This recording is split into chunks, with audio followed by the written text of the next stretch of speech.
무엇이든지 그들이 말하는 바는 행하고 지키되 그들이 하는 행위는 본받지 말라. 그들은 말만 하고 행하지 아니하며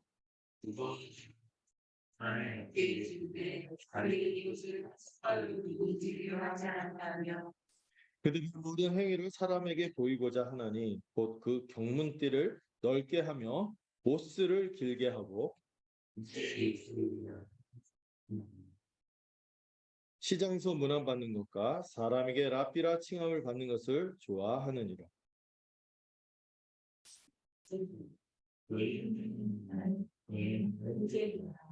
땅에 있는 자를 아버지라 하지 말라. 너희의 아버지는 한 분이시니 곧 하늘에 계신 이시니라.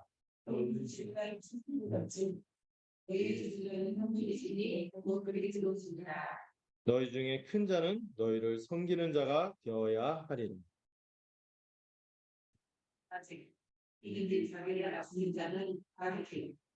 아멘. 예. 예, 오늘 계속해서 이 마태복음의 말씀을 살펴보고 있습니다.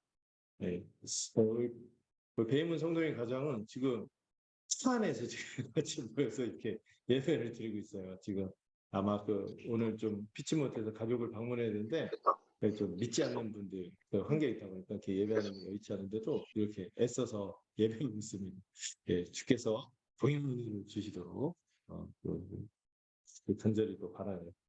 자, 23장 1절부터 오늘 12절 말씀을 살펴볼 텐데요. 그 전의 내용을 간략하게 한번 생각해 볼까요? 예수님께서 이제 왕으로서 자신의 도시, 자신의 성에 입성하셨습니다. 입성하셨는데 어떻게 들어오셨어요? 아기 새끼를 타고 겸손한 모습으로 들어오셨습니다. 들어오셔서 이 자기 백성의 상태를 아시고자 어디에 들어갔죠? 성전에 들어갔건만 이 성전을 통하여 이 예더냐 백성이 이스라엘의 상태, 이 유대인들의 상태를 알 수 있겠어요. 예배도 망가지고 성도와의 교제도 망가지고 성교의 사명도 잃어버리고 이런 망가진 그들의 신앙과 삶을 보면서 심판하시고 심판을 선언하십니다. 그리고 이제는 그런 옛 성전은 허울뿐이니까 이제 그 성전은 없어질 것이고 이제 새로운 성전이 등장할 것이며 또 이런 새로운 성전에서 또 예배를 진정으로 예배하고 진정한 교제와 더불어 또 진정한 주님의 사명을 감당할 수 있는 새로운 언약 백성이 등장할 것을 예고를 하시죠. 그러면서 그 세 가지 비유를 통해서 설명하시고 또 그들의 신앙과 이 예언약 백성의 신앙과 삶을 망쳐버린 이 거짓 지도자, 거짓 교사들에 대해서 이 논쟁을 통하여 그들의 헛되문, 잘못된 가르침을 맞서시고 또 결론적으로 주님이 어떤 분이라고? 주와 그리스도가 되심을 선언하는 것으로 이 논쟁 단락이 마무리가 됩니다. 이게 이야기가 정교하게 흘러가고 있습니다. 네. 그래서 이제 23장부터 25장까지는 혹은 24장부터 25장까지도 보는데요. 제가 다시 보니까 23장부터 보는 게 맞는 것 같아요. 23장부터 중간에 끊어지긴 하지만 23장, 24장, 25장에 걸쳐서 주님이 설교하시는데 뭐에 대해서 설교하십니까? 종말에 대해서 설교하십니다. 종말 하면은 우리가 끝장나는 것만 생각하잖아요. 끝나는 것만 생각하는 게 아니죠. 옛 시대와 새 시대가 교체되고 있는 거예요. 이 말씀을 통해서 쭉 이제 설명을 하시는 것입니다. 그 중에서 이제 주님은 23장부터는 23장까지는 누구에 대해서 초점을 맞춰서 이 종말에 임해서 화가 임할 것을 선언하십니까? 서기관과 바리새인들. 제가 그렇게 표현했죠. 율법을 기반으로 권력을 잡는 율법 권력을 갖고 있는 이 사람들에 대해서 재앙과 화가 있음을 선언하시는 것이 이제 아마 한두 주 더 이 부분을 살펴보게 될 것 같아요. 23장이 그런 내용이고 24장부터는 이제 뭐가 끝난다? 율법 권력인 바리새인들만이 아니라 누구? 이제 뭐가 이제 완전히 파괴될 거다? 성전이 파괴될 것을 얘기하면서 이 사도계를 비롯한 이 제사장들 그들은 이제 성전 파괴로 완전히 사라져버리고 완전히 이제 멸망할 것을 성전의 멸망을 예고하면서 이 종말을 선언하시고 그 24장 후반부터 25장까지는 그런 새언약 백성의 교회가 이제 어떻게 주님이 오실 때까지 어떤 모습으로 이 종말의 때 옛 시대와 새 시대가 교체되는 이때 또 여러분들 배운 용어가 있죠. 이미와 아직의 시대 가운데 우리가 어떻게 살 것인지 신실하게 주의 백성으로 살아갈지를 얘기하는 부분이 25장까지. 나중에 24장, 25장 말씀을 들으면서 내가 그동안에 이 본문을 대할 때 막 무서워하고 정말이야. 막 재림하지 않았으면 좋겠다. 그때 내가 살았을 때 이런 생각을 갖고 있는데 그걸 좀 교정할 수 있으면 좋겠다. 오히려 이 말씀을 통하여 우리가 깨어서 또 신실한 또 주의 재림을 소망할 수 있도록 또 되면 좋겠다. 이런 생각이 들어요. 어쨌든 이 거대한 시대 교체가 이 23장부터 25장까지 예고가 되는데요. 이 전체가 이 주님이 심판을 선언하는 왕의 선고라고 제가 제목을 붙였죠. 왕이 이제 예언의 백성을 이제 끝냈고 이제 뭐가 등장한다? 새 시대, 새 언약 백성, 새로운 성전이 등장하는 것을 계속 말씀하시는 단락이 이어지고 있습니다. 오늘 이제 이 서기관과 바리새인의 문제에 대해서 이제 살펴보고자 하는데요. 요즘 로마서도 자꾸 이 죄에 대해서 많이 얘기하고, 이 23장도, 24장도 계속 그런 부분이 있어요. 어떤 부분에서 이런 내용을 보면서 우리가 반면교사라고 하죠. 저렇게 되면 안 되는 거나 이것도 깨달으면서, 그럼, 그거로 끝나면 안 되죠. 그 정반대 지점에 누가 계세요? 우리 주 예수 그리스도가 계시고, 우리가 그분 안에서 얼마나 더 복된 위치에 있으면 더 복된 소망으로 살아갈지를 소망할 수 있으면 또 좋겠다는 생각이 들어요. 이게 책망하고 지적만 하는 것이 아니라 우리가 어떻게 주님을 닮아서 나아가야 할지, 또 주님으로부터 어떤 은혜와 또 우리가 어떤 존재가 되는지를 좀 인식하면서 이 본문을 다룰 수 있으면 좋겠습니다. 자, 먼저 1절에서 7절의 내용은 예수님이 이 주님께서 이제부터 일부러 주님이라고 표현했어요. 예수님이 뭐라고 했어요? 자신을 주와 그리스도로 했기 때문에 이제 주님이라고 표현할 거예요. 이 주님이 거짓 교사들의 외식과 교만에 대해서 비판하는 내용이 1절부터 7절에 쭉 이제 그들을 풍자하면서 그 비판하는 내용이 이렇게 그려지고 있어요. 먼저 이런 문제는 나오는데 이제 4절까지 좀 볼 수 있을 것 같아요. 서기관과 바리새인의 문제는 뭐였습니까? 말씀을 맡아서 가르치기도 하고 그렇게 했지만 이 가르침을 더 무겁게 만들었어요. 전통 같은 걸 만들어서 무겁게 해서 그 헛된 전통을 내세웠지만 정작 자기들은 어떤 자들이에요? 하나님의 말씀에 순종하는 이들의 모습에 대해서 쭉 그려냅니다. 예. 그러니까 예수님께서 이 서기관과 바리새인들에 대해서는 아주 매섭게 비판하세요. 이 종말을 선언하는 내용에서 23장에서 그 유명한 어, 7화라고 하거든요.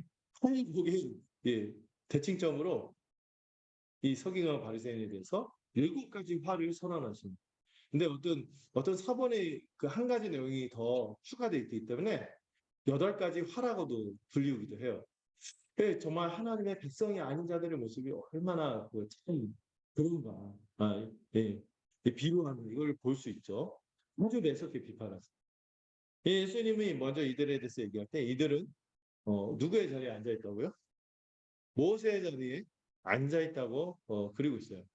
그 당시 이제 서기관과 바리새인은 모세의 자리에 앉았다는 말이 뭐냐면은 모세의 율법을 해석하는 권위를 갖고 있었어요. 말씀을 맡아서 이걸 해석하고 이렇게 봐야 합니다. 이게 풀어내는 어떤 권위가 있었던 거죠. 그거를 이제 모세의 자리에 있었다 이렇게 말하기도 하고 실제로 그 고고학적 발굴을 하다 보니까 회당에 보니까 이 회당의 내부 구도를 보니까 그들을 위해 마련된 상석이 있었다는 거예요. 상석. 이 자신이 하나님의 말씀을 맞춰서 정통성 있게 해석하는 그런 어떤 모세의 권위 있는 후계자로 자신들을 여겼고 또 사람들도 그렇게 인정하는 그런 위치에 있었던 것이죠. 근데 예수님이 그들에 대해서 뭐라고 합니까?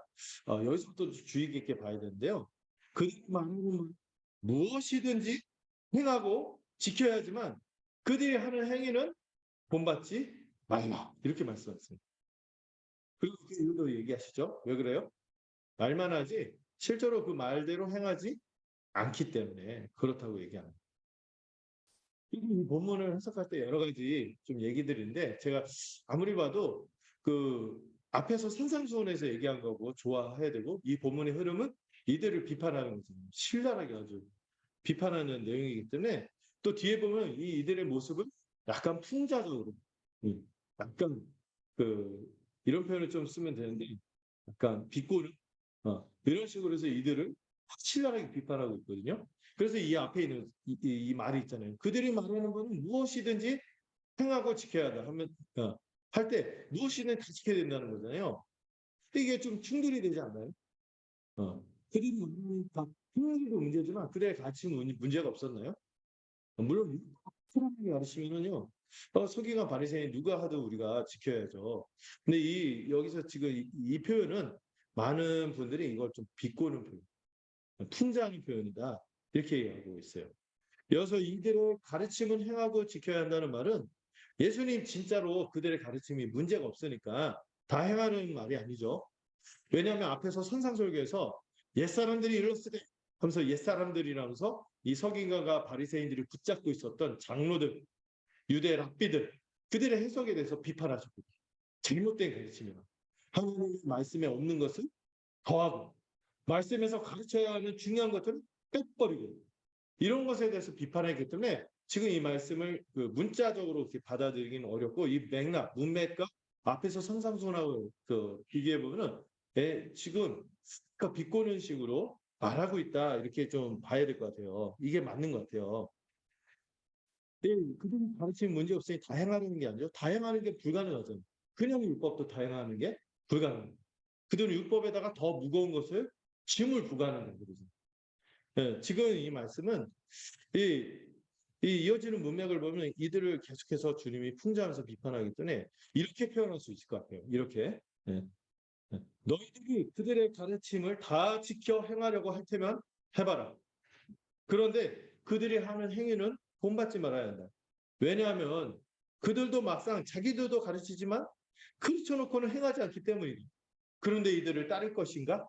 하면서 이들 자체를 정말 따라야 하는 사람들인지를 뒤틀면서 풍자하고 문제의식을 갖게 하는 말씀이라고 봐야 하는 거죠. 이들이 행하는 대로 가르치는 대로 다 행하려면은 일단 그들도 가르치는 대로 행하면은 그대로 따라해야겠죠. 근데 지들이라 좀 그런데 너무 마음이 격했어요. 예. 안에서 말하는 그 가르침이 무슨 소용이냐 그죠. 물론 그 가르침 자체가 진정성이 있지만 여기서 말하는 이게 방점이 있는 게 아니라 어디에 더 방점이 있어요? 이들을 본받침.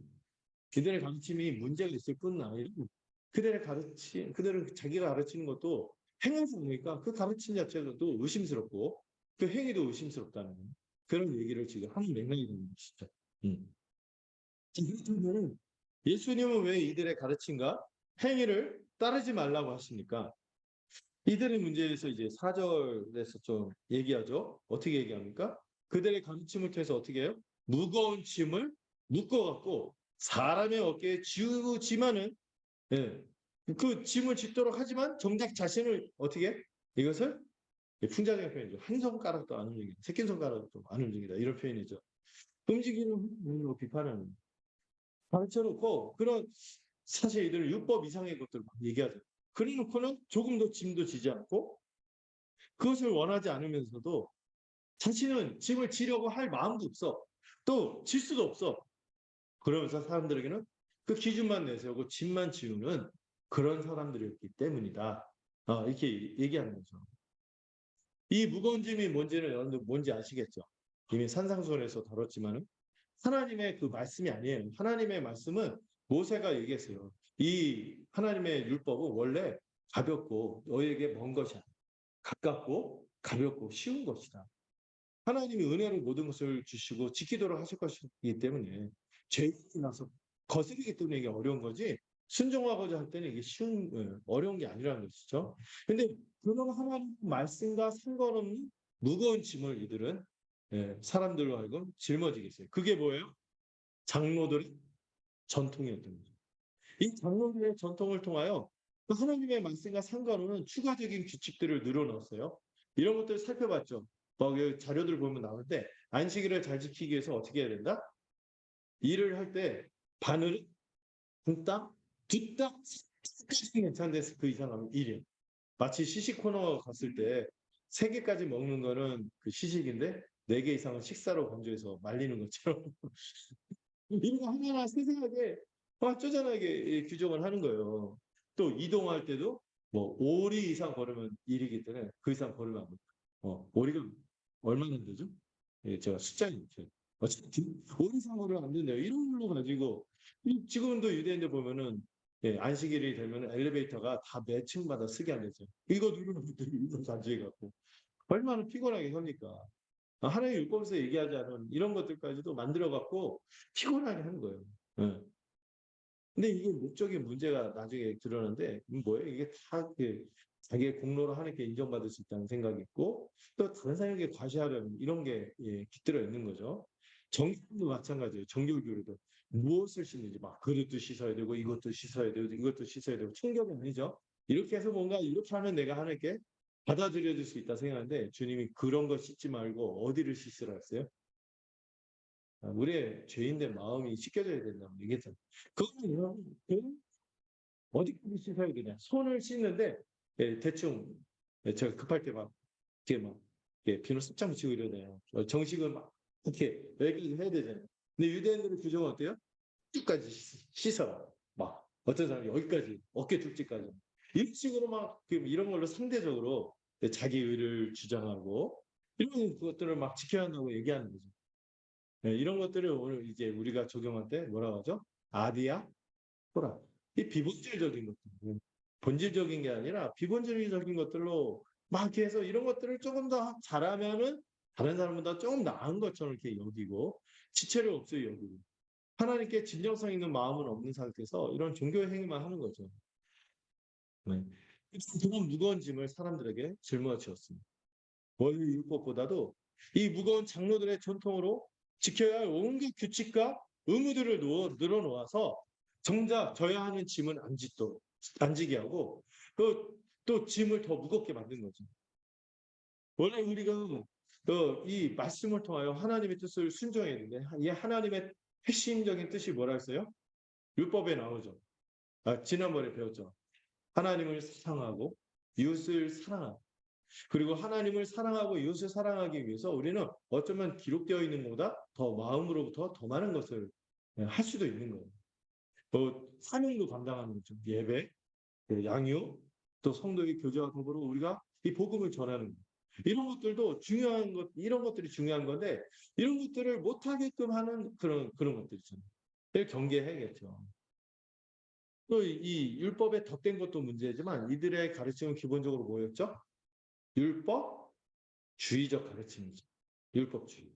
예. 자기의 행위와 자기의 의로 하나님께 받아들여질 수 있다는 이 생각이 사람을 무겁게 하는 것이죠. 여러분, 율법 자체는 기준이 뭐예요?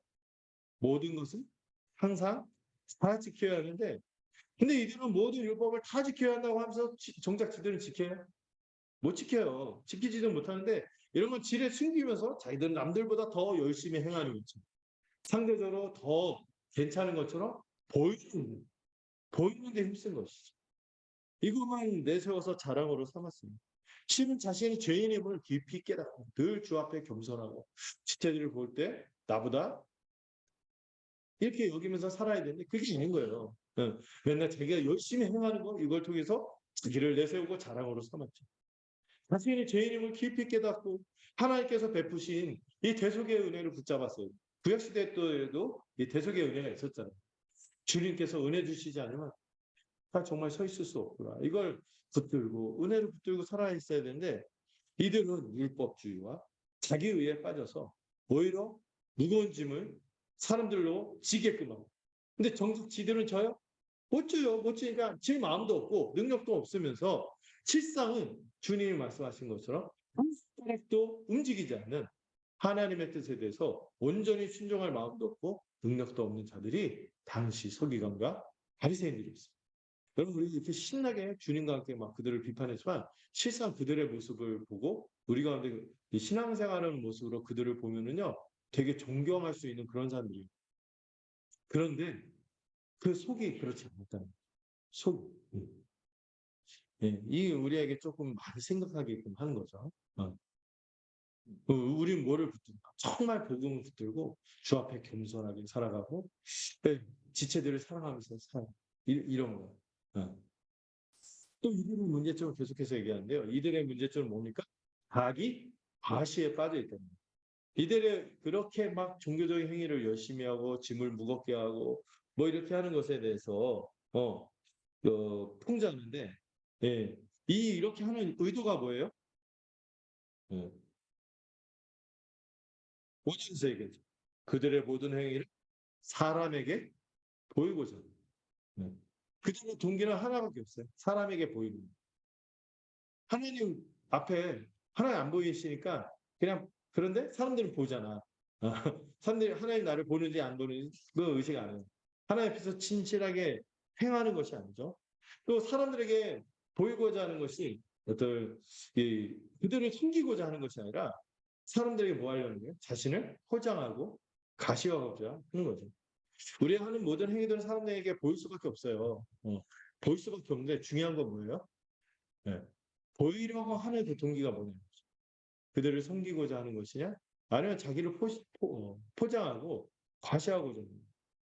이거는 예수님 보충해서 더 설명하는 것을 통해서 알 수 있는데 이들의 모습을 신랄하게 풍자하면서 묘사하는데 그러면서 먼저 그들은 뭐를 넓게 한다고요? 네, 경문띠를 넓게 한다. 제 아는 분 중에 이름이 경문인 분이 있었는데 마음대로 늘린다 이런 게 아니라 경문이 뭐냐면은 예를 들면 제가 나눈 우리말 성경 혹시 보셨나요? 그 본문에 보면 어떻게 나와 있죠? 성구가 담겨 있는 상징입니다. 아니 그 율법의 말씀들 중 중요하고 아주 그런 말씀들을 이렇게 신명기하고 막 레위기 막 이런 것 말씀들이 있거든요. 이걸 이렇게 몇 가지들을 해서 이 상징으로 담았어요. 이거는 이제 테필림이라고 하죠. 한때 테필림이라는 책이 나와서 이상한 분이 그 테필림은 우리도 막 유대인들처럼 해야지 자녀가 똑똑해진다. 무슨 미신이냐 율법주의냐 막 이랬는데 이 테필림이라는 상자가 있어요. 이 말씀이 담긴 상자도 뜻하는데 이거를 크게 만들고 그것을 달고 다니는 띠를 넓게 만든다는 거는 그렇게 하면 어떻게 되죠? 눈에 띄는 거예요. 왜 눈에 띄는 거예요? 뭐를 눈에 띄게 하려고 하는 거예요? 나는 이만큼 말씀을 사랑한다. 나는 이만큼 말씀을 귀하게 여긴다. 이렇게 억양이 그죠? 어. 사람들에게 보이고자 했다는 자기는 말씀을 연구하고 있고 귀하게 여기고 실천하는 자도 좀 알아주고 이런 거죠. 생기를 크게 만들어서 이를 지지하는 달고 다니는 끈을 넓게 하는 넓게 할수록 눈에 띄겠죠. 포대기 큰 거 해보세요. 눈에 띄잖아요. 애보다 그 포대기가 더 눈에 들어.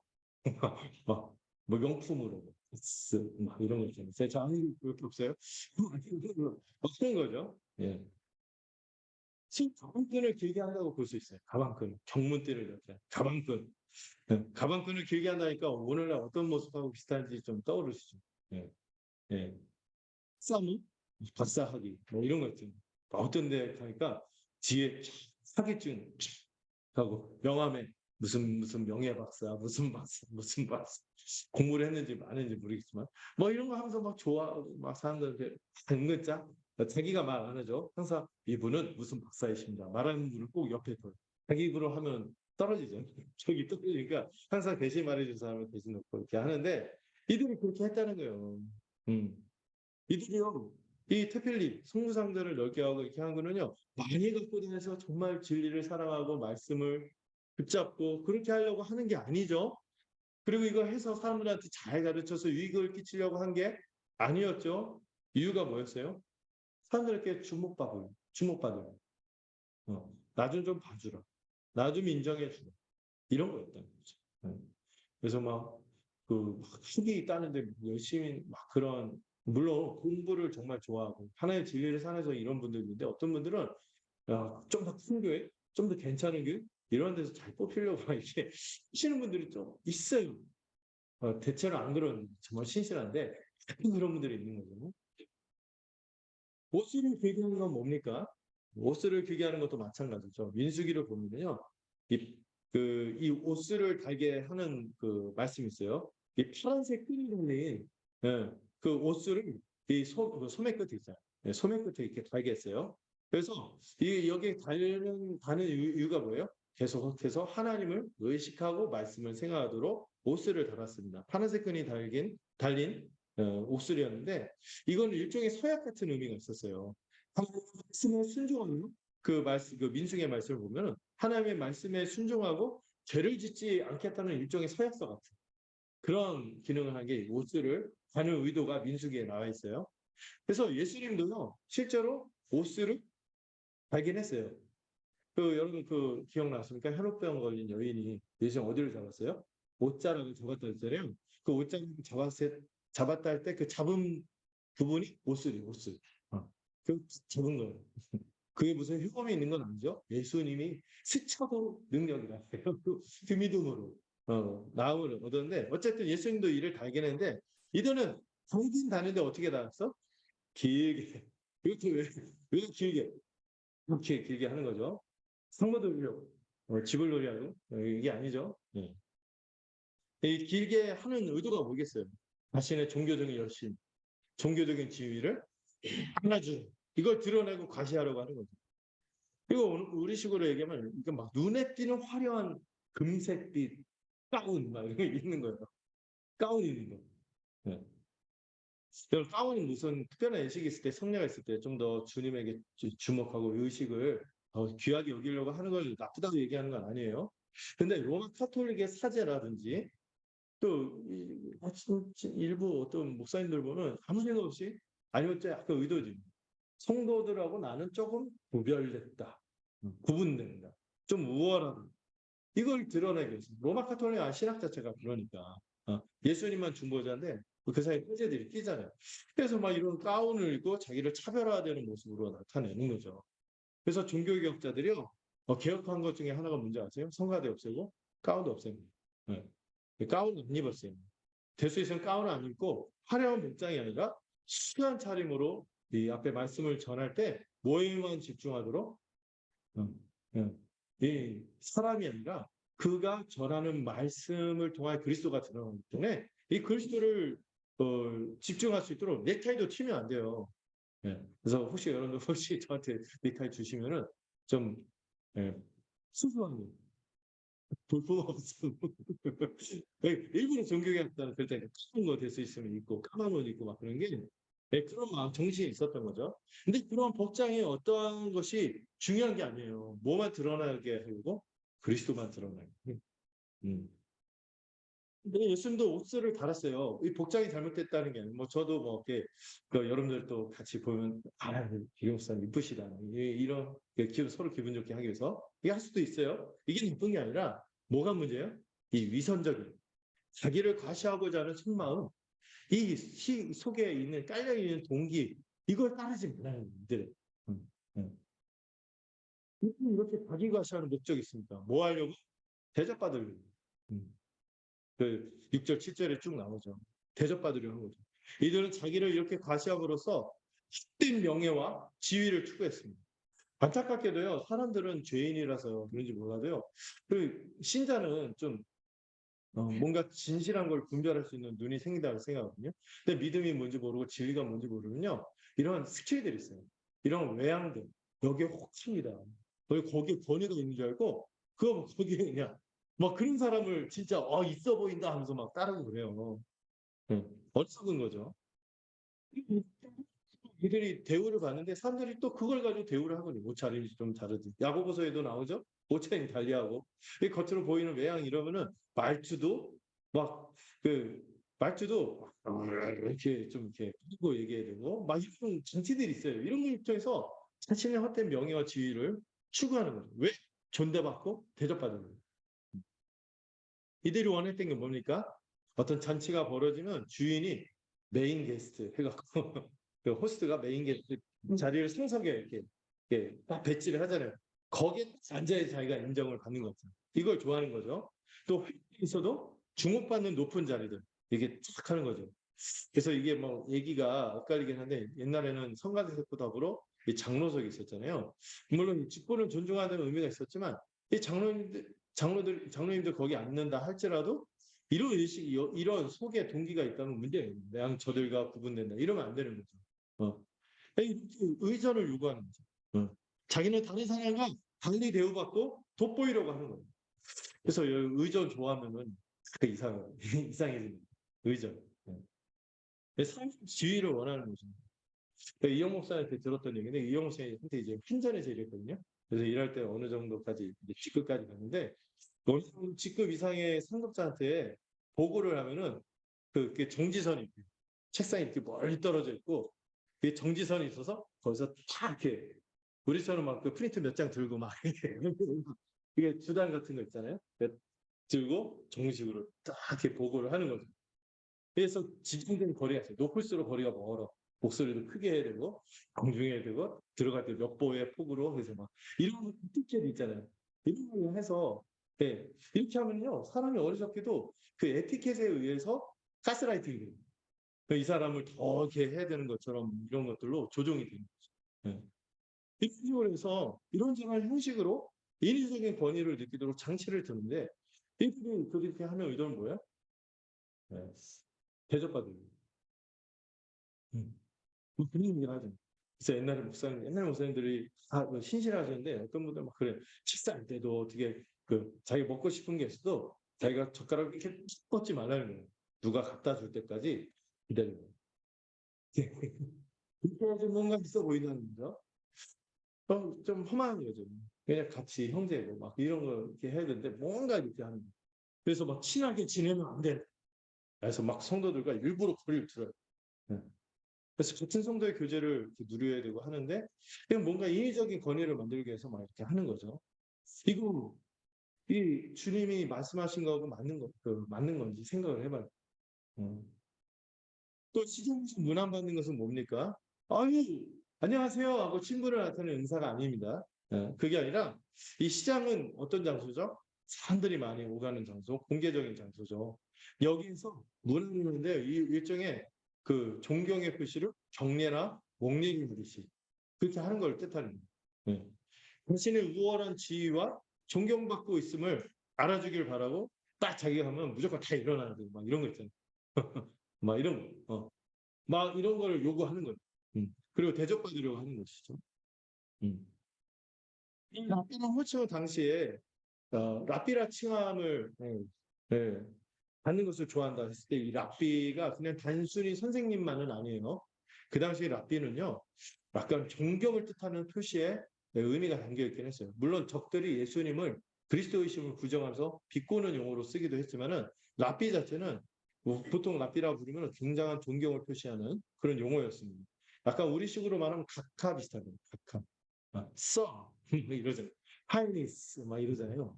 이런 표현입니다. 이 동물을 표시하는 위상을 가진 표현인데 또 그 당시 실제로 랍비들은요 지역 공동체에서 존경받았고 심지어 부모보다도 더 존경해야 될 대상으로 여겨졌던 사람들이 랍비였어요. 근데 그런 칭함을 받는 것을 좋아한다는 거죠.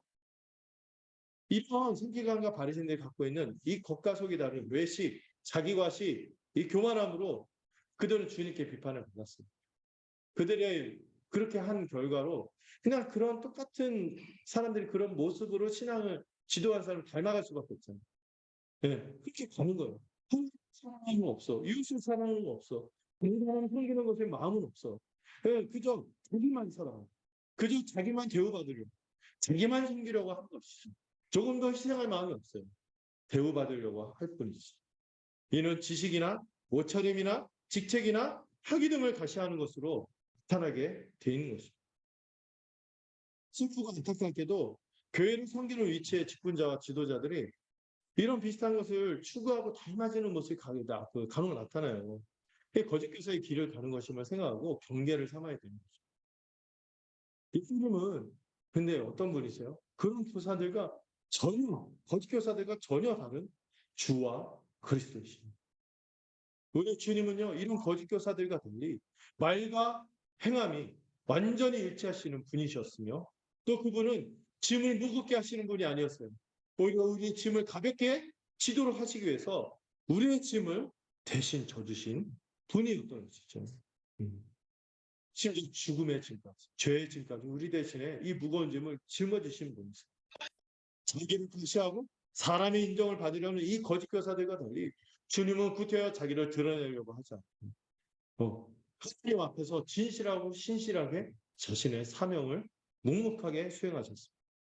대접만 받으려고 했던 그들과 달리 낮은 자리에서 원래 지존하신 하나님이신데도 낮은 자리에서 조롱당하고 무시당하는 속에서 십자가에 이르기까지 묵묵히 섬기신 것이 우리 주님인 거예요. 그러므로 우리가 흑인과 바리새인의 그 가르침과 행함을 본받는 위치에 있는지 아니면 그러한 우리 주님의 가르침과 본을 따르고 있는지 우리 자신을 좀 살펴야 돼요. 저는 당연하죠.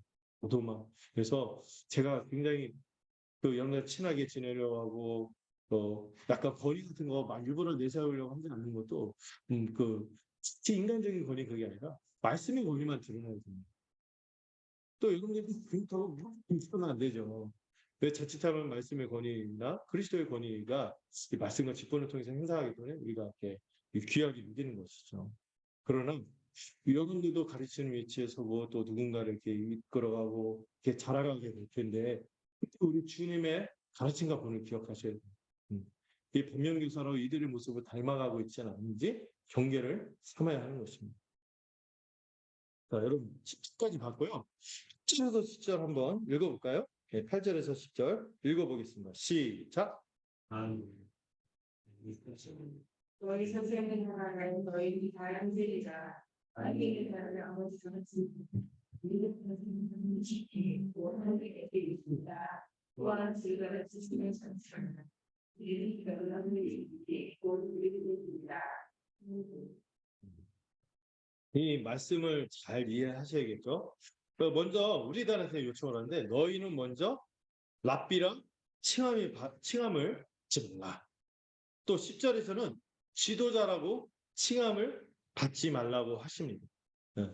왜 그러냐면은 그런 영광을 취할 분은 오직 누구밖에 없어요? 우리의 선생, 우리의 영원한 스승, 또 우리의 영원한 지도자는 누구? 교회의 머리는 담임 목사도 아니고 어떤 힘 있는 어떤 분도 아니고 누구예요? 그리스도예요. 예. 그리스도로부터 우리가 모든 것을 받는 자들이기 때문에 우리의 선생 지도자는 그리스도 한 분밖에 없어요. 그렇기 때문에 그래서요 누구도 직분자를 앉지라. 스스로 주님의 자리를 뺏으려고 하면 안 되는 거예요. 주님의 말씀을 기억하세요. 랍비로 칭함을 받으려고 하지 마라. 이건 뭐예요? 그 주님의 자리를 뺏으려고 하지 말라는 거예요.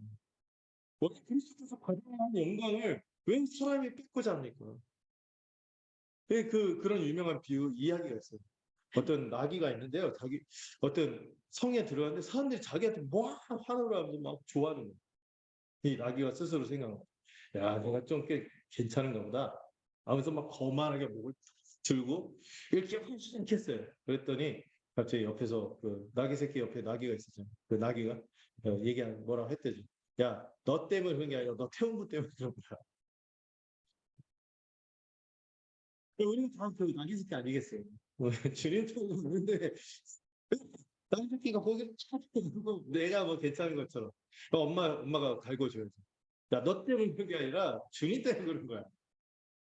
이 나귀 새끼가 참 와닿는. 나귀 새끼가 지나지 않는 거예요. 우리는 주님을 태우는. 우리 자신의 건강을 돌리는 것처럼 생각하는 순간 그는 타락하고 책망을 피하지 못할 것입니다. 그러나 이 지도자들은 주님을 태웠어야 되고 하나님을 높여야 되고 또 다른 사람들이 짊어져야 되는 그런 역할을 했어야 되는데 그러지 않은 거죠. 이 지도자도 랍비와 비슷한 의미를 갖는 표현인데요. 이 영적 지도자는 호칭으로서 이런 호칭을 받는 자가 되어서 막 멘토, 이 시대의 멘토 막 이러잖아요. 뭐 이런 호칭을 받는 자들이 사람들의 추앙을 받는 자리를 추구하지 말라는 거죠. 추앙하니까 어떤 드라마가 생각나는데 날 추앙해 막 이랬다면서요. 잘 안 봤어요? 추앙하는 자리를 추구하지 말라는 거죠. 랍비에서 지도자로 호칭을 바꿀 정도로 두 번이나 주님은 우리에게 강조해서 권면하는 우리 스스로가 어떻게 마음가짐을 잘 가져야 할 것인가. 여러분들, 선생과 지도자는 오직 누구밖에 없어요? 그리스도밖에 없고 그분의 영광을 우리가 뺏을 수는 없는 거예요. 그래서 우리는 정말 명심해야 돼요. 우리는 뭐에 지나지 않은 사람? 겸손하신 왕을 모신 나귀 새끼예요.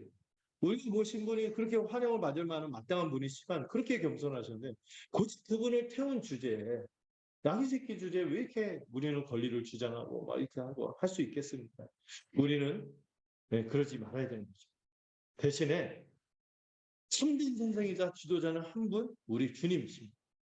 10절에서 더 정확하게 말씀하시죠. 선생은 한 분이다 하고 10절에서 좀 더 선명하게 말씀하시죠. 바로 유일하신 예수 그리스도. 예수님은 참으로 율법의 교사였어요. 율법의 교사 정도가 아니죠. 산상순에서 예수님은 어떻게 말씀했어요? 제가 소개했어요. 저자, 직각. 말씀의 저자세요. 율법의 저자세요. 심지어 요한복음에서는 예수님 어떻게 말씀하십니까? 말씀 그 지체시라고. 하나님의 아들이시며 주와 그리스도이신 예수님을 통해서만 참된 하나님의 뜻을 알 수 있고 그분의 성품과 역사, 우리에게 주신 약속, 소망 이 모든 것을 전부 알게 되기 때문이죠. 그래서 여러분 성경을 볼 때 누구를 통과해야 돼요? 그리스도를 통과해야 돼요. 우리 그리스도를 통해서만 우리 그리스도를 통하여 우리 그 그리스도에게서 주어지는 지혜로 또 그 성경을 통해 그리스도의 모든 영광을 보는 것이 우리인 것이죠. 한 분인 선생이요 우리의 지도자이기 때문에. 그래서 말씀을 전하는 저도요. 저 어떤 그 존 서트라는 분의 책을 보면서 굉장히 감동을 받았어요. 그리고 여러분들 가운데 리더와 교사들도 있고 또 누군가에게 말씀을 소개하고 이끌어주는 그 리더나 멘토 역할을 하게 될 텐데 이 존 서트가 말한 삼위일체적 자세란 말이 있어요. 이게 뭐냐면 첫 번째, 그런 말씀으로 그런 자세로 성경 말씀을 대하고 전해야 되는데 여러분 하나님의 말씀에 굴복함, 예수 그리스도의 영광을 위해 비켜섬, 성령을 전적으로 의지함. 삼위일체적 자세라고 합니다. 하나님의 말씀에 대해서 철저히 굴복하고 예수 그리스도의 영광을 위해서 자신을 비켜서는 거죠. 그리고 성령은 철저하게 의존하는 이게 우리에게 필요한 거예요. 여러분 하나님의 말씀에 굴복해야 합니다. 여러분 하나님의 말씀을 이 복음의 말씀을 우리의 높아진 생각으로 재단할 수 없어요. 사람의 어떤 학문, 지혜, 주장, 어떤 세상의 어떤 것도 뭐보다 우선일 수 없어요? 성경보다 우선일 수 없습니다. 복음보다 우선일 수 있는 건 아무것도 없어요. 혹시 그렇게 대등하거나 우선이라고 생각한다면 그걸 꺾으셔야 돼요. 그러셔야만 합니다. 아무리 뛰어난 어떤 인생의 지혜도 인류 전체가 축적한 경험과 학문의 산물이라 할지라도 이 성경과 비교할 수가 없어요. 이 성경이야말로 비교할 수 없는 더 큰 권위 있는 위치를 갖고 있음을 철저히 받아들여야 합니다. 여기서 출발해야 돼요. 이게 가장 중요한 출발이에요. 이게 안 되면은요, 다른 것도 안 되는 거예요. 하나님의 말씀임을 우리 높아진 생각을 꺾고 이 성경에 우리 자신을 다 걸어야 되는 거죠. 두 번째로 우리는 이 그리스도의 영광만 높아지도록 비켜서야 합니다. 이 존 소트 이분은 목사님 아니에요. 성공의 사제이거든요. 근데 그분이 회중 앞에서 말씀을 막 전하고 있는데 복음을 전했어요. 복음을 전했는데 이 복음을 전한 순간 어떤 걸 경험했냐면 그리스도의 영광이 너무 충만하게 드러나서 성도들이 그 영광에 막 압도되고 도취되고 있는 것을 본 거예요. 근데 문득 어떤 마음이 느껴졌냐면 막 자기가 그 그리스도의 영광을 들으면서 복음을 막 전하는데 자기가 그 중간에서 말하면서 괜히 걸리적거린다는 느낌이 있잖아요. 네. 그리스도의 영광을 완전히 봐야 되는데 자기가 그냥 막 걸리적거리는 이 영광스럽고 이런 것들을 전하기에 자기는 실제는 막 누추하고 막 이런 사람인데 걸리적거린다. 그래서 완전히 그리스도의 영광이 전달돼서 나는 시켜서고 싶다. 이런 그 마음을 표현했어요. 우리는 그래야 되는 거죠. 저도 그렇고. 그리스도의 영광이 정말 이 시간에 들어. 그래서 나는 막 비켜서야 돼. 여러분도 즐거우면 안 되죠. 목사님 빠마가 잘 됐다. 막 이런 이런 거 말이죠. 이런 거 목사님 오늘 말빨이 좋으시네. 유머가 빵빵 터지. 이게 아니죠. 뭘 봐야 돼요? 그리스도의 영광. 그러면서 여러분들도 비켜서야 돼요. 우리는 뭐에 지나지 않아요? 나이 새끼에 지나지 않아요. 그분을 태워. 이거 기억하셔야 돼요. 네. 그래서 이걸 멋지게 표현하는 게 세례 요한이죠. 나는 강야에 외치는 소리다. 나는 강야에 외치는 자가 아니에요. 외치는 자를 주목하게 되죠. 외치는 자를 주목하지 말고 그 외치는 소리가 전달하는 그분이 누구인지를 볼 수 있도록 그는 흥하고 나는 취하리. 이게 신자의 정서가 되는 거예요. 우리 예수를 믿고 예수의 영광을 아는 자는 이렇게 살 수밖에 없어요. 이 세례요한의 마음을 가질 수밖에 없고 이렇게 살아가는 거지. 또 세 번째로 성령의 능력을 의지하여야 합니다. 우리의 지혜도요, 우리의 지식도, 열정도, 재치도, 어떤 은사도 열매를 맺도록 할 수 없어요. 뭐가 열매를 맺도록 합니까? 여러분, 그런 것들 내가 이렇게 했으니까 이 사람들이 이렇게 하고 막 이런 열매가 있었지. 내가 이렇게 열심히 했으니까. 이런 생각 갖지 마세요. 나귀 새끼 되는 거예요. 내가 아까 교만한 거지. 하늘의 역사가 있어요. 이 성령의 초월적인 역사. 이 하늘의 역사가 있을 때만 열매가 주어지는 것이에요. 물론 우리 열심히 안 해도 된다는 얘기는 아니에요. 이런 것들 하나님께서 수단과 통로로 삼으시겠지만 그런 결정적인 거는 누구의 역사가? 성령의. 사람이 볼 수 없지만 바람과 같아서 볼 수 없고 그렇지만은 이 생명을 가져다주는 이 초월적인 하늘의 역사가 있을 때만 열매가 주어짐을 믿고 그래서 우리가 겸손하게 하나님의 능력을 이 하늘의 능력을 사모하는 자들이요 또 그래서 기도하는 자들이 될 수밖에 없는 것입니다. 이걸 기억하셔야겠죠. 그리고 또 중요한 지점을 주님이 얘기하시는데 랍비도 선생도 지도자도 한 분이고 우리는 단지 뭐예요? 하늘 아버지 한 분 안에 모두가 모두 형제다. 이걸 기억하라. 그리고 가르침을 받는 자의 태도, 교회 성도들의 태도도 중요함을 여기서 알 수 있어요. 가르침을 받는 자의 태도, 교회 성도들의 태도가 되게 중요한 게 우리는 다 뭐다? 하늘 아버지 한 분 아래 모두가 형제라는 거예요. 결국 다른 사람을 아버지라고 하지 말라고 하셨는데 이거를 어떤 이단들이 이상하게 여겨갖고 자신의 그 친아버지를 아버지라고 하지만 아버지라고 하면 안 되는구나. 그래서 어떤 교주만 따르고 이렇게 만들게 하잖아요. 이 이단이죠. 또 이거를 홍길동처럼 이해하면 안 된다 그랬어요. 아버지를 아버지라고 그러시면 이게 아니에요. 홍길동 얘기하는 게 아니라 이 친아버지는 아버지죠. 당연히 아버지인데 여기서 말하는 어떤 그 당시 랍비나 어떤 영향력 있는 지도자를 아버지 이렇게 불렀거든요. 지금 카톨릭이 왜 그런지 모르겠어요. 카톨릭이 그 신부가 영어로 파더잖아요. 주님 그렇게 하지 말라고 했는데 그왜 그러고 있는지 모르겠어요. 이해가 안 가요. 그분들 한번 진지하게 말씀을 놓고 얘기해 보고 싶은데 인간상 이건 뭐죠? 진짜 아버지 같은 분 이렇게 얘기하는 건 좋은데 아버지 하면서 그 이상의 어떤 권위를 절대적인 권위를 두는 거죠. 여기는 옛날에 우리하고 아버지에 대한 정서가 좀 다르서 아버지는 절대적인 생사여탈의 권위까지 갖고 있는 그런 권위를 갖고 있었잖아요. 이건 아버지로 하고 부르면서 맹종하지 말라는 거예요. 여러분 그래서 이단과 사이비가 나오는 거 아니에요. 음. 요즘 뭐 그런 막 당연 신이다 막 이런 게 나오잖아요. 지금 그 보면서 여기에 걸린 아버지라고 부르지 마요. 여러분 저도 여러분들의 그 영적 그 스승이고 마비 막 역할을 했지만 그러나 여러분들이 저를 형제로 대해야 돼. 그렇게 막 가면 안 돼요. 막 맹종하면 안 되는 거죠.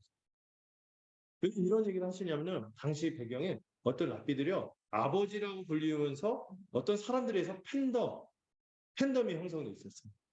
그리고 자신이 추종하는 랍비가 다른 랍비보다 더 우월하다. 우리 아버지는 하면서 자부심을 느끼면서 막 내세우는. 그리고 그걸 가지고 명성과 권력을 놓고 알력 관계, 경쟁 관계가 펼쳐져 있었대요. 이런 것을 주님이 경계하시는 거예요. 어떤 사람을 중심으로 해갖고 막 이렇게 명예를 추구하고 권력을 추구하고 세력을 추구하고 이런 거를 경계하셨습니다. 여러분 이게 여지없이 고린도 교회에서도 나타났습니다. 고린도 교회에서 어떤 일이 있었어요? 고린도가 상관없이 본인들은 그런 마음도 없는데 바울파, 아볼로파, 게르파, 베드로파, 심지어 그리스도파까지 등장해서 서로 자기가 추종하는 자의 권위를 통해서 자신의 우월함을 드러내는 이런 어리석은 모습이 있었던 거죠. 이에 대해서 바울이 뭐라고 합니까? 모두가 다 하나님과 함께 일하는 자, 하나님을 힘입어서 하나님께 일하는 자들이고 일부 기여를 했을 뿐 물을 주고 뭐 이렇게 하고 했지만 신고 했지만은 결국 생명이 있게 하고 자라게 하시는 분은 누구든 오직 하나님이신 것을 잊지 마. 이렇게 얘기했거든요. 그래서 우리는요 하늘에 계신 한 아버지를 두었고 그 아버지의 자녀로서 서로 형제라는 것을 생각하고 서로 절대로 어떤 사람을 추구하고 이런 식으로 해서 나눠져서는 안 됩니다. 아버지라 부르면서 팬덤을 형성하고 이렇게 된다면 그거는 문제가 있는 거예요. 다 그리스도 안에서 동등하고 하나 아버지를 둔 차별이 없는 형제입니다. 누구도 다른 사람보다 뛰어나거나 중요한 사람은 없어요. 교회에서 어떤 직분끼리도 여러분 교회로 배우셨잖아요. 직분은 계급이 아니에요. 지위의 구분이 있잖아요. 직분은 계급이 아니고 직분은 동등해요. 성도하고도 이 직무를 맡았을 뿐이지 이 계급이 아니란 말이에요. 네. 기본적인 의식은 뭐예요? 목사님이나 장로님이나 집사님이나 다 같은 성도일 뿐 맡은 직무가 다르고 그리고 서로가 서로에 대해서 늘 어떤 생각을 가져야 돼요? 나보다 낫다가 아니라 어떤 생각 이상의 생각을 품지 말고 그렇게 그런 생각을 갖고 서로 은사를 가지고 섬기는 것이. 근데 안타깝게도 주님을 섬기고 성도들을 섬기는 것에 마음을 두기보다 자리 욕심을 갖거나 일종의 영향력과 권력을 추구하는 이런 분들이 좀 있고 교회 안에서도 막 자꾸 무슨 권사 막 이렇게 뭐 하고 그 무슨 주방을 가지고 알력가는 게 주차 봉사도 무슨 거기서도 막 서열 있고 막 이렇게 되는 거예요. 그냥 사랑하는 마음 섬기고 이렇게 스스럼 없이 해야 되고 하는데 그런 것 때문에 막 어려워지는 거죠. 음. 이게 이렇게 영향력과 권력을 추구하는지 모르겠어요. 그리고 어떤 분들을 보면은 이제 목사님이나 장로님이면 그 참 귀한 직분 맡았잖아요. 그걸로도 충분한데 꼭 명함을 파갖고 그 밑에 무슨 회장, 무슨 대표, 무슨 단체장 이걸 쫙 하고 그렇게 하는 사람들이 또 이렇게 혹하는 이 제대 환경이 있지만은 막 이런 것들을 하는 거죠. 무슨 박사나 호칭을 좋아하고 심지어 어떤 분은 금약 명함으로 40일 금식기도 3회 실시 막 이런 걸 막 쓰는 거죠.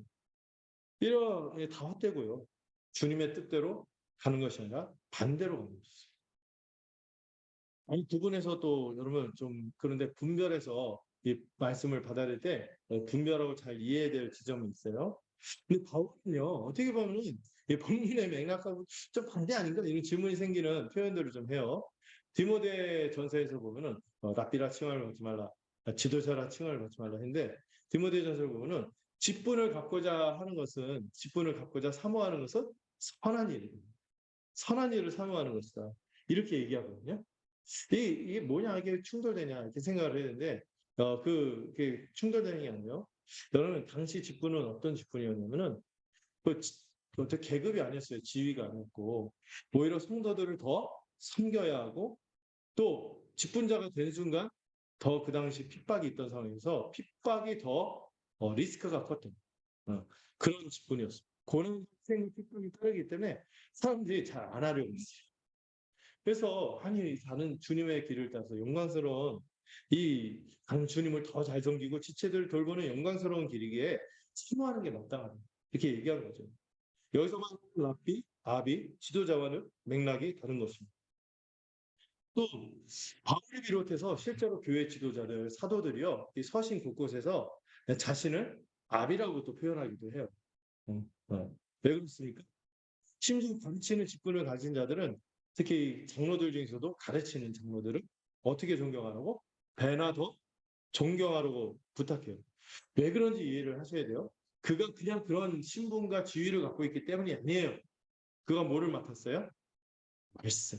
말씀을 맡았기 때문이고 그 말씀을 통하여 직분자는 스스로 칭함을 받지 말았죠. 그 영광을 취하면 안 돼요. 그리스도의 영광을 취하면 안 되는 거예요.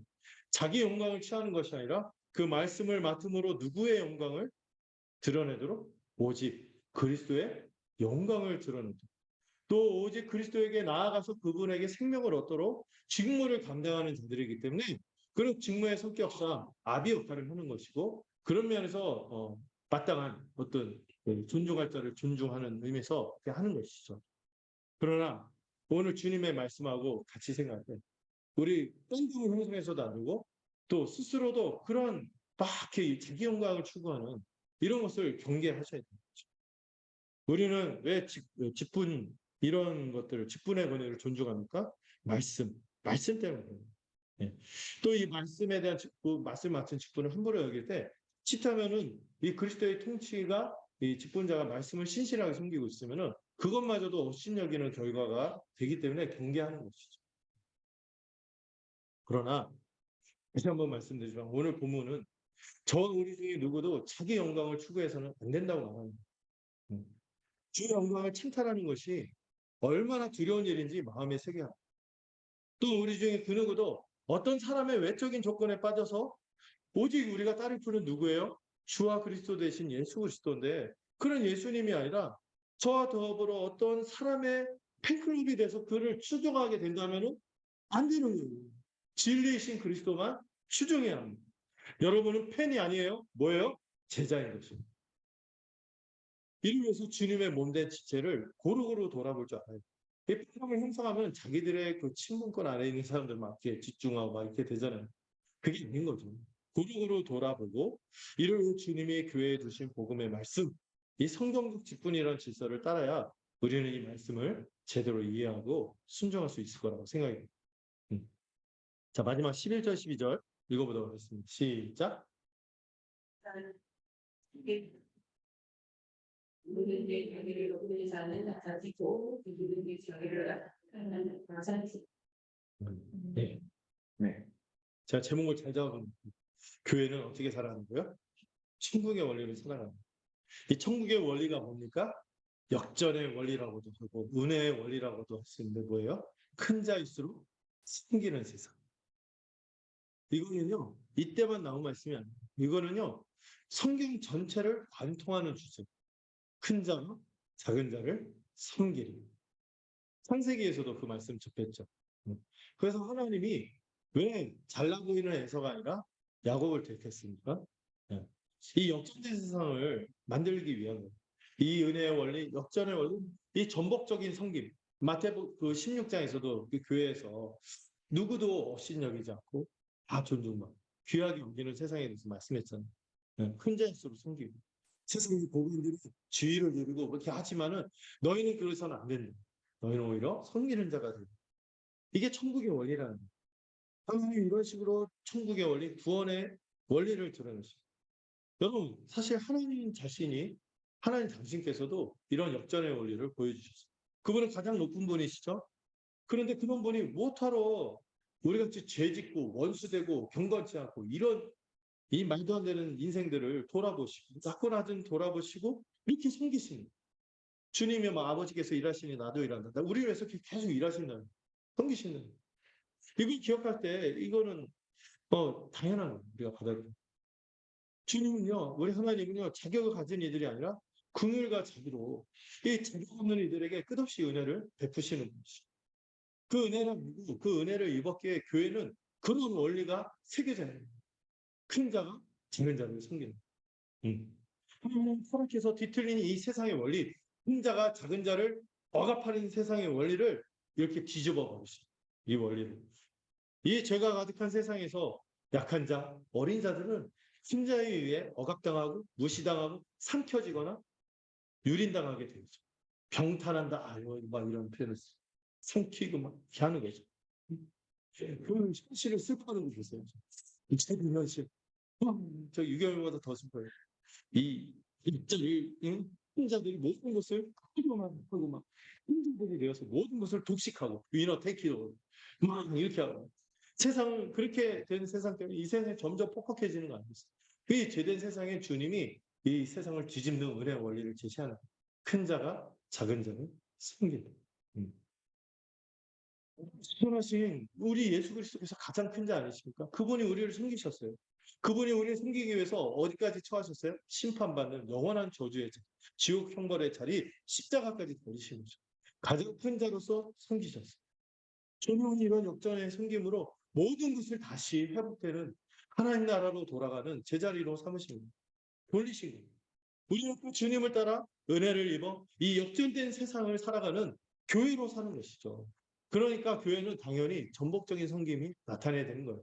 어떤 사람이 세상의 지위나 이것을 가지고 그대로 갖고 존중받는 것이 아니라 그 군대에서 막 경험하잖아요. 막 3스타, 막 2스타 이런 장군이 교회 이등병들 맡기 위해서 막 주버 막 구실구실하면서 나눠주고 비지라고 또 우리 한국교회 초대교회가 머슴 마부가 그것도 자기 양반을 모시고 있던 분인데 같이 교회에서 막 장로 직분을 받고 이게 목사니까 되니까 이 장로님이 이 양반이 장로님 하면서 막 이렇게 했다지 않았습니까? 이런 세상이 통하는 것과 반대로 돌아가는 역전된 이 전복적인 성김이 나타나는 것이 교회이고 교회 역사는 이런 삶의 증거로 이렇게요. 세상과 정말 다른 딴 세상 살아가는 사람의 내용들로 가득한 것이죠. 우리는 이런 세상에 속한 자들이죠. 이 은혜의 원리, 이 역전의 원리, 전복된 세상을 거절하는 자와 받아들인 자의 결과가 어떤지 마지막 12절에서 제시하는 것입니다. 선명하게 대조해서 말씀하시죠. 주님은 전에도 말씀하셨어요. 먼저 된 자가 나중됩니다. 나중된 자가 먼저 되시. 주님은 지금 교만하여서 서기관과 바리새인들처럼 교만하여서 자기를 붙잡고 자랑한 자들은 어떻게 될 거다? 심판받을 것이다. 이렇게 경고하시고 그러나 그 가슴을 치며 막 그렇게 했던 세인과 죄인의 자리에서 자기가 있다는 것을 알고 겸손하여 자신이 받은 은혜에 감격하고 그저 섬김에 가는 자들이 존귀해지는 그런 세상에 대해서 말씀하셨고 우리가 바로 그런 사람이라고 말씀하신 것입니다. 여러분들 어느 자리에 처하시겠어요? 네, 이 존귀해지는 자리에 섬김으로써 제가 이거 파란 글씨 썼죠. 성도의 기본적인 삶의 태도는 뭐예요? 겸손. 얼마 전에 책도 나왔죠. 겸손. 그리고 그 열매로 섬김이 나타나는 것이 천국의 원리인 것입니다. 네. 이 말씀을 기억하고 기도하고자. 제가 마무리 기도할게요. 주님, 오늘 이 말씀을 통하여 우리 주님께서 우리의 무거운 짐을 가볍게 하시기 위해 우리의 짐을 대신 져주시고 모든 사람이 그저 주님을 무시하고 주님을 몰라주고 이용하려고 할 때도 묵묵하게 하나님 앞에서 진실하고 신실하게 행하셨던 것을 바라봅니다. 그런 우리 주님 대접받지 않고 오히려 우리를 섬기신 주님의 가르침과 본을 우리 또한 따르도록 붙들어 주시옵소서. 주님, 우리의 신앙의 연수가 채워질 때마다 주님의 향기가 우리 삶에서 물씬 풍겨나기를 원합니다. 헛된 명예가 아니라 주님을 섬기고 지체를 섬기는 이 영광스러운 직분의 의미를 알고 이를 사모하게 하여 주시옵소서. 오직 그리스도의 영광을 바라보며 주님만 따르게 하시고 하나님의 말씀에 굴복하고 그리스도의 영광을 위해 비켜서며 성령만 의지하는 우리 모두가 되도록 붙들어 주시옵소서. 주님 우리에게 이 베푸신 구원의 은혜가 너무나 크고 이 역전의 세상이 얼마나 멋진지 얼마나 감격스러운지 이 천국의 원리를 이해하여 주님처럼 십자가의 길을 오롯이 갈 수 있는 우리 모두가 되도록 붙들어 주시옵소서. 파격적인 겸손, 전복적인 섬김의 길을 가는 우리 모두가 되도록 붙들어 주시옵소서. 그리하여 참으로 천국 백성의 삶의 열매가 가득한 우리 교회가 되도록 붙들어 주시옵소서. 예수님의 이름으로 기도드렸습니다. 네. 찬송가 220장 함께 부르겠습니다.